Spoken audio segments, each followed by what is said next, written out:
In the merciless winter of 1886, deep in the Wyoming Territory near the Wind River Range, Martha McAllister became the subject of ridicule that would echo through 3 counties before silence would fall with understanding. The widow had announced her intention to build a livestock shelter inside the limestone cave that opened like a wound in the hillside behind her late husband's homestead, a day's hard ride from the nearest neighbor to the south, and nearly as far from the settlement at Lander to the north. Her plan seemed the foolishness of grief to those who knew how things were done, and the men who gathered at the trading post that autumn spoke of it with the kind of laughter that carries equal parts pity and contempt. Martha had come west with James McAllister in the spring of '79, following rumors of grassland and opportunity. James had been a farrier in Pennsylvania, skilled with horses and iron, and Martha had learned alongside him the practical wisdom that comes from watching animals and understanding what they needed to survive. They had built their homestead in a valley where a spring-fed creek ran year-round, choosing the spot not for the cave behind it but despite it, as most would. The cave had been there long before them, worn into the limestone by water that had found other paths centuries ago, leaving behind a chamber large enough to stable a dozen horses with room to spare, dry as old bone and cold as a cellar, even in summer. James had died that previous spring when his horse stumbled in a gopher hole and rolled onto him, leaving Martha with their small herd of cattle, 6 horses, some chickens, and the knowledge that she would face the coming winter alone. The traditional way to shelter livestock through a Wyoming winter was to build a barn of logs, chinked tight with mud and moss, positioned to block the prevailing wind.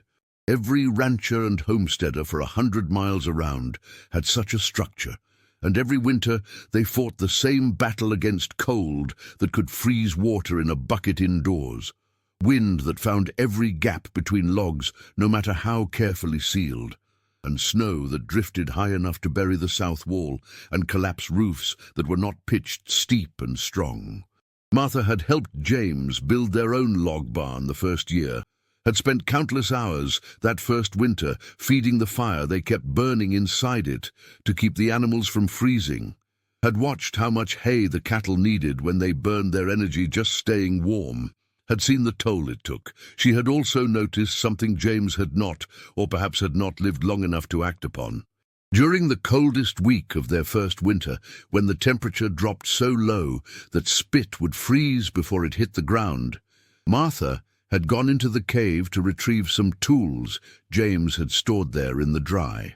She had stood in that limestone chamber in just her wool coat, no fire burning, no wind reaching her, and realized she could see her breath, but she was not shivering. The cold inside the cave was steady and still, nothing like the vicious, searching cold of the wind outside. She had walked back to the barn where the animals huddled near their fire, where James was splitting wood for another night of burning, and she had begun to think about what she had just felt. By spring, she had decided what she would do, though she told no one until after James was gone, and the decision was hers alone to make. The reaction from the community came swift and certain when word spread through the settlements that the widow McAllister was planning to stable her animals in a cave. Thomas Reed, who had a ranch 10 miles downriver, rode up to her homestead to try to talk sense into her. He stood in her doorway that September morning and told her plain that caves were for storing root vegetables and hiding from storms, not for keeping livestock. The air in a cave was dead and stale, he said, and animals needed fresh air to stay healthy. Besides, how would she keep them warm without a fire? And how could she build a fire in a cave without smoking the animals out or burning through all her winter wood in half the time? Catherine Morgan, whose husband ran the trading post, was more direct. She told Martha at Sunday meeting that grief had clouded her judgment, that this was the kind of foolish thinking that got widows frozen to death or starved out before spring, and that Martha should sell her livestock now while she could still get something for them, and move into town where women of her circumstance belonged. Martha listened to all of it, with the patience of someone who has made a decision and knows that explaining will change nothing, and she began her work. The practical challenges were more immediate than the social ones.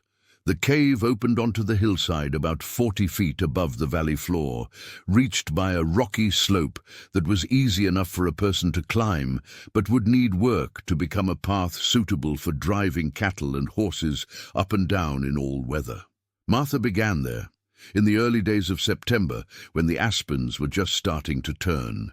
She worked with a pickaxe and shovel to cut a switchback path into the slope, digging out the high side and building up the low side with rocks she pried loose from the hillside, creating a track wide enough for 2 cows to walk abreast.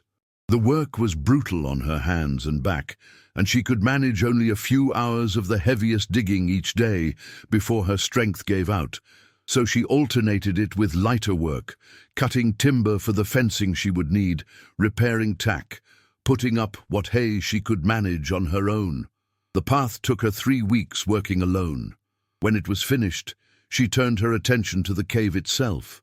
The entrance was wide, perhaps the span of 3 men lying head to foot, but it narrowed slightly before opening into the main chamber. Martha decided she would need to build a wall across most of that entrance to hold the warmth inside and keep the wind from reaching through. She spent another week cutting and dragging lodgepole pine from the timber above her homestead, selecting trees that were straight and near the thickness of her forearm, easy enough for her to handle, but strong enough to do the job. She stripped the bark and trimmed the branches, laying them out near the cave entrance in the order she would use them. The wall she built was not like a cabin wall. She set posts deep into the rocky soil at either side of the cave entrance, then wove the poles horizontally between them, creating a barrier that would block wind and hold in whatever warmth the animals generated while still allowing air to move through the gaps. She left a section on one side that could be opened and closed, fashioning a gate from poles lashed together with rawhide. She had tanned herself from a steer they had butchered the previous autumn. The whole structure took on the look of a massive woven fence, functional and sturdy. And when she was finished, she stepped back and knew it would serve its purpose, even if no one else believed it would. Inside the cave, she built stalls along one wall, using more of the lodgepole poles, creating spaces for the horses where they could be kept separate and safe. The cattle and chickens would have the open area, and she calculated that the chickens would do well in the rafters of the stalls, up where the warmth of the horses would rise. She hauled in load after load of straw and scattered it thick across the floor, creating a bed that would insulate the animals from the cold stone beneath their feet. She built feed troughs from hollowed logs, and she arranged everything so she could work efficiently in the dim light that would filter through her woven wall, and the entrance she would keep clear. By the time she drove her animals up that switchback path for the first time, winter was announcing itself through the cottonwoods along the creek. She led the horses first, one at a time, letting them smell and explore the cave before she put them in their stalls. The cattle came next, more wary of the dark space, but following her voice and the promise of hay. The chickens she carried up in a crate and released into the rafters, where they fluttered and settled with surprising calm. That first night, Martha slept in the cave with them, wrapped in her blankets on a bed of straw she had made for herself near the entrance, listening to the sounds they made and watching how they behaved in this strange new shelter. The horses seemed easy, their breathing steady and calm. The cattle had settled into a comfortable cluster near the back, where the floor was most level. Even the chickens had roosted quietly. Martha lay there in the dark and felt the still, steady cold around her, so different from the biting wind outside, and she believed she had chosen rightly. The first real test came in October, a cold snap that dropped the temperature low enough that ice formed on the creek in the morning. Martha woke in her cabin to that particular silence that comes with deep cold, and she made her way up the path to the cave before sunrise.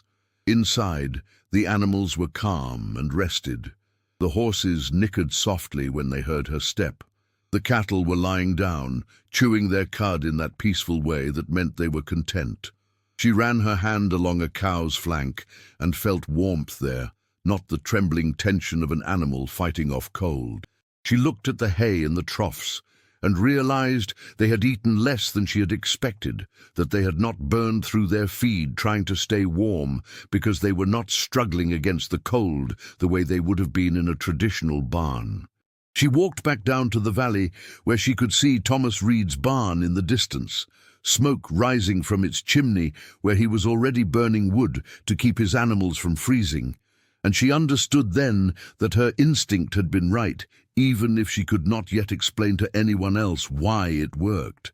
The truth of why the cave worked better than a barn was something Martha had reasoned out from observation, not from any book or teaching. A log barn, no matter how well built, was like a coat that had gaps in it. The wind found its way through the chinking, through the spaces around the door, through the very logs themselves as they dried and shrank. The cold came searching, and the animals burned their energy fighting it off, eating more hay to fuel the warmth their bodies had to make. A fire helped, but the heat from a fire rose straight up and was gone, warming the air near the flames, but doing little for an animal standing 20 feet away. What made the cave different was that the walls were stone, solid and thick, holding the cold out in a way wood could not. The air inside did not move unless she opened the entrance, and that still air held whatever warmth the animals made with their own bodies, kept it close and steady. It was like the difference between standing in wind and standing behind a wall, between wearing a coat with holes and wearing one that was whole. The animals understood it in their bones, even if the ranchers around her could not yet see it. Through November, Martha settled into the rhythm of winter work. Each morning she climbed the path to the cave with feed and water, breaking ice on the bucket she carried, and each time she entered that space, she felt the difference. The temperature inside the cave stayed steady, never warm, but never bitterly cold, hovering somewhere that felt like a spring cellar, even when the wind outside was howling hard enough to tear shingles from roofs. She did not need to burn wood to keep the animals alive. She used perhaps a third of the hay she had expected to use, because the animals were not fighting to stay warm, and their bodies did not demand the constant fuel that Thomas Reed's cattle needed in their drafty barn. The horses kept their weight through November in a way that made Martha grateful, and the cattle gave milk that was richer than she had any right to expect from winter animals. The chickens, roosting in the warmth that rose from the horses below, continued to lay eggs, even as the days grew short and the cold deepened. The settlement's opinion of Martha's cave barn had not improved despite the evidence. At the trading post, the talk was that she was wasting her time, that the real test would come when the deep cold arrived, and she would learn what everyone else already knew. The men who gathered there spoke with the certainty of experience, pointing out that they had all been through Wyoming winters before, and they knew what worked and what did not. Catherine Morgan told anyone who would listen that Martha was too stubborn for her own good, that pride would be her downfall, that by February she would be begging someone to take those animals off her hands before they all froze to death in that cave. Thomas Reed, to his credit, had ridden up to check on Martha twice through November and had seen with his own eyes that the animals looked well, but even he could not bring himself to believe the cave would hold when January came and the real cold set in. He told her as much on his second visit, standing just inside the cave entrance and looking at the contented cattle with confusion plain on his face. He could see they were thriving, but everything he knew about livestock and shelter told him they should not be. The deep freeze began on the second day of January in 1887, and it came with a warning that every old-timer in the territory recognized. The wind died completely the day before, leaving a stillness that felt unnatural, and the sky took on a color like old pewter. The magpies disappeared, hiding in whatever cover they could find. The few remaining leaves on the cottonwoods hung limp and brittle. By sunset, the temperature had begun to drop, and by midnight it was colder than anything Martha had felt in her 7 years in Wyoming. She woke before dawn to a silence so complete it seemed like the world itself had stopped breathing, and she knew without looking outside that this was the test Catherine Morgan and Thomas Reed and all the others had been waiting for. Martha dressed in everything she owned, layering wool and leather until she could barely move, and made her way up the path to the cave. The cold was profound, reaching through her clothes and finding her bones, making each breath burn in her lungs. The creek had frozen solid enough to walk on. The cabin door had frozen to its frame, and she had to put her weight against it to force it open. Every step on the path to the cave felt dangerous, her boots slipping on ice that had formed overnight. When she reached the cave entrance and pulled open the gate she had built, she felt the difference immediately. Inside, the air was still and cold, but not the killing cold she had just walked through. The animals were standing, not huddled in corners or shivering against the walls. The horses turned their heads to watch her approach, their eyes calm and curious. The cattle were chewing hay, their breath rising in small clouds that hung in the still air, but did not frost on their hides the way it would have in the bitter wind outside. Martha stood in that limestone chamber and felt the truth of what she had built settle over her like a blessing. Outside the cave, the freeze held for 6 days. The temperature dropped so low that trees cracked like gunshots in the night, splitting from the cold. Thomas Reed's barn lost 3 calves in the first 2 days, despite the fires he burned day and night, their small bodies unable to generate enough warmth to survive even with flames and hay and shelter. The settlement at Lander lost horses, and word came down that families closer to the mountains had lost entire herds. Every homesteader within 100 miles was fighting the same desperate battle, burning wood faster than they had ever imagined they would need to, watching their animals suffer despite everything they could do, and knowing that if the cold held much longer, there would be losses no one could prevent. The wind came back on the 3rd day, and it made everything worse, driving the cold through every crack and gap, making the animals in their log barns cluster so tight together they could barely move, making the fires they burned seem useless against the vast and searching cold that came looking for warmth to steal. Inside Martha's cave, none of that reached. The wind could not find a way in. The cold came only as far as the stone walls and stopped there, held back by the mass of limestone that surrounded the chamber like a fortress. The animals ate their hay and drank the water Martha brought them, and they rested in the straw she had laid down, and they maintained their warmth through those 6 days without suffering.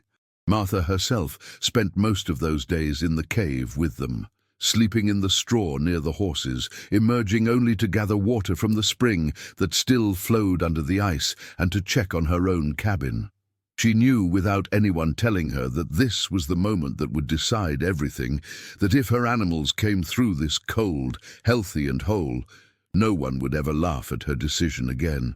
On the 7th day, the cold broke as suddenly as it had arrived. The wind shifted to the south, bringing air that felt almost warm by comparison, and the world seemed to exhale with relief. Thomas Reed rode up to Martha's homestead the following afternoon, his face grey with exhaustion and loss. He had come to check on her, he said, expecting to find her in trouble and needing help. Instead, he found her outside her cabin, splitting wood with steady strokes, and when he asked about her animals, she simply gestured up toward the cave and told him to see for himself.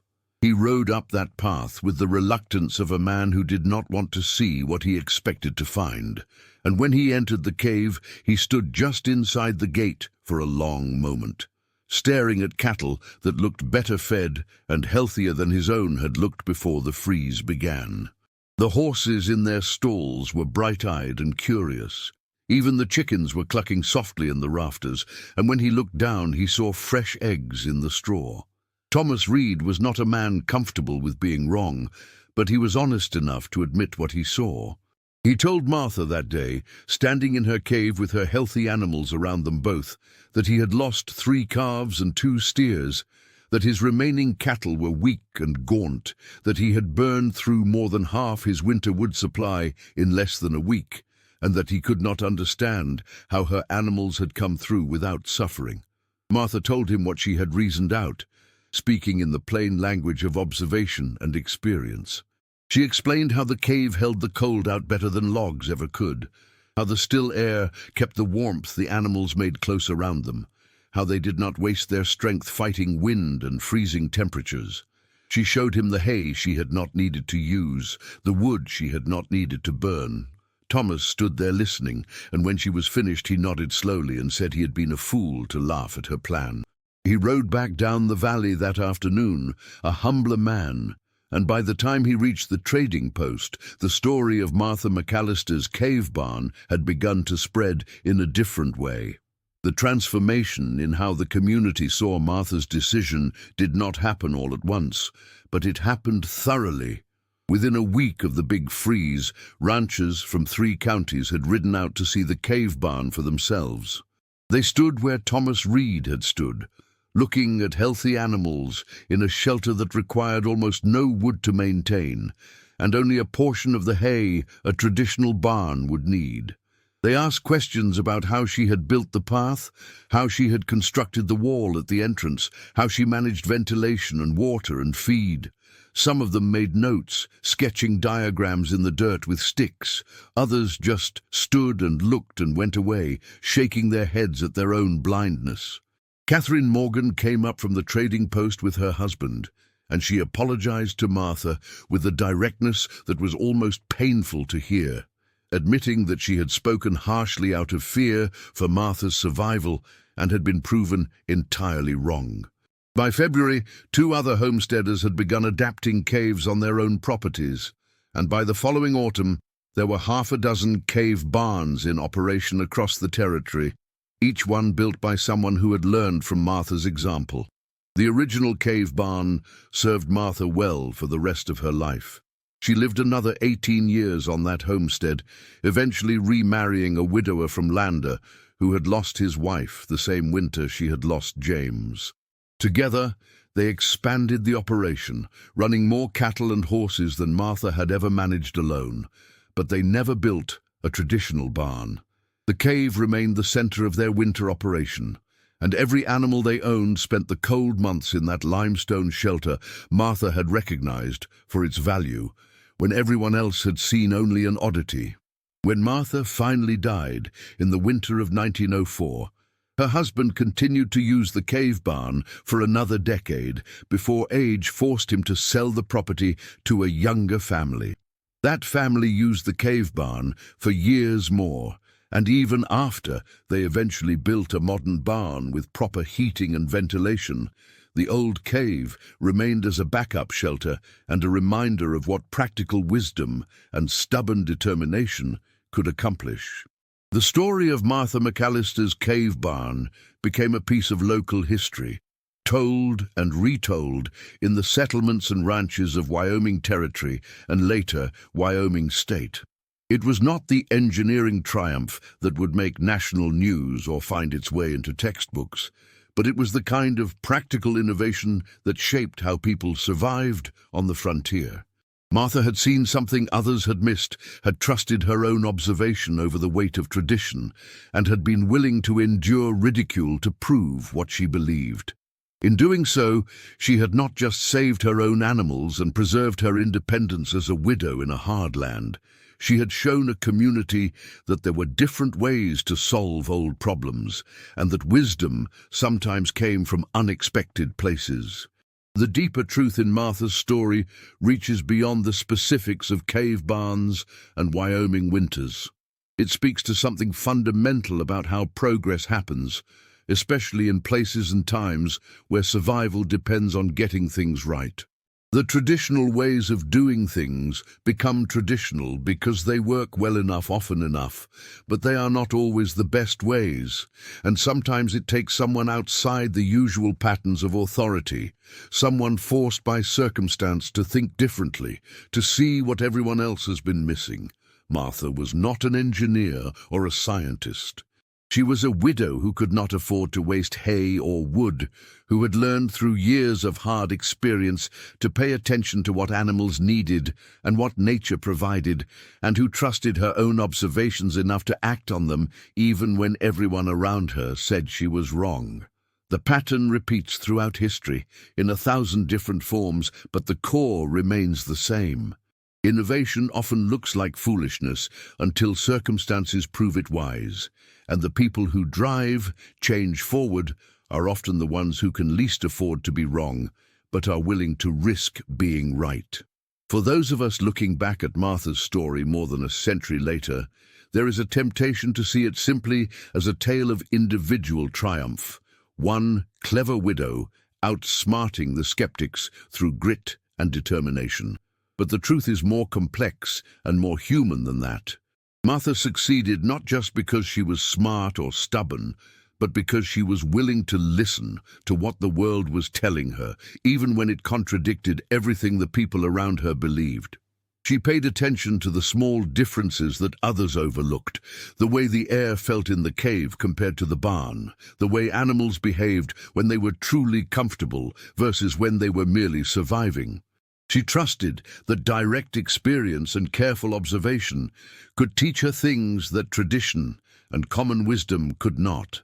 And perhaps most importantly, she was willing to endure the social cost of being different, to accept that her neighbors would think her foolish right up until the moment they realized she was right.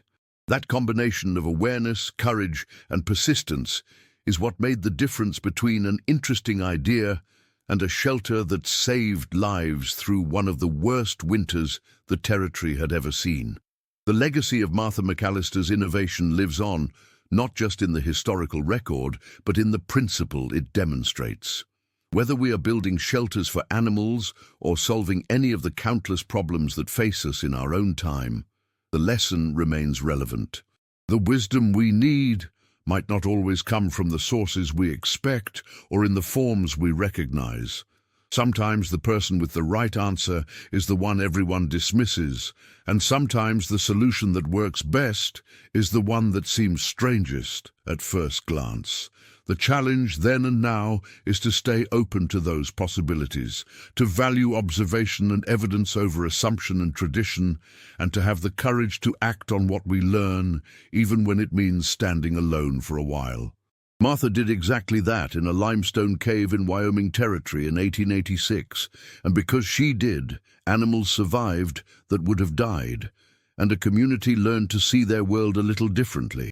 If you found value in Martha's story, if it made you think differently about innovation and wisdom and the courage it takes to trust your own observations, consider subscribing to this channel to keep these voices from the frontier alive. These stories of practical ingenuity and human determination deserve to be remembered and shared, not because they are romantic tales of the Old West, but because they are real accounts of how ordinary people solved extraordinary problems with whatever they had at hand. Hit that like button if Martha's perseverance resonated with you, and leave a comment sharing any stories you know from your own family history about times when someone saw a solution others missed, when stubbornness in the face of ridicule turned out to be wisdom in disguise. These accounts connect us across time to people who faced their challenges with resourcefulness and courage, and by preserving and sharing them, we honor not just their memory, but the ongoing human capacity to observe, to adapt, and to survive. The limestone cave still stands in that Wyoming valley, though the homestead itself has long since passed through many hands, and the original structures Martha knew have mostly returned to the earth. But the principle she proved remains solid as the stone walls that sheltered her animals through that terrible winter.